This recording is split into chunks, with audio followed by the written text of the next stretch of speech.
ng mga nagbabagang balita. Batangas 1st District Representative Leandro Laviste at dating Congressman Jing Paras ipatatawag ng NBI kaugnay ng umano'y planong paninira at pag-frame up kay Executive Secretary Ralph Recto. Laviste at Paras umalma.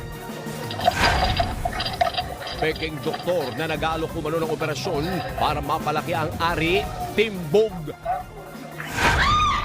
Magdahil kritikal matapos tagain ng kanilang nag-amok na kapitbahay suspect na tuntun sa kangkungan sa ilog. Dating Senador Bong Revilla nagpiyansa ng 1 milyong piso para sa kasong malversation kaugnay ng umano'y Ghost Flood Control Project. Mga manggagawa sa Metro Manila dismayado sa pagkaantala ng inaasahang dagdag sweldo matapos suspindihin ng Pasig RTC ang wage hike.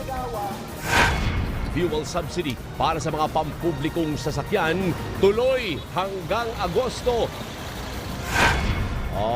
Kings of P-Pop SB19 ibinandera ang world-class talent ng mga Pinoy sa Lollapalooza.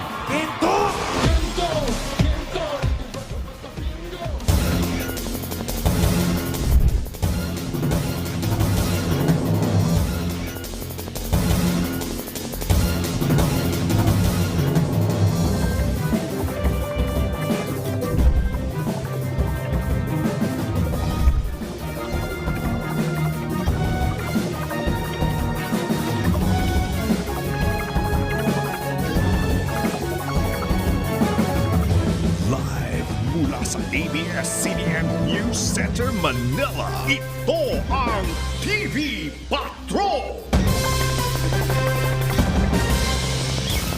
Magandang gabi, Pilipinas! Pasintabi po sa sensitibong balitang ito. Arestado sa entrapment operation ng National Bureau of Investigation ang isang peking doktor na nag-aalok ng serbisyong pagpapalaki ng ari at iba pang cosmetic procedures. Nagpapatrol, Zian Ambrosio.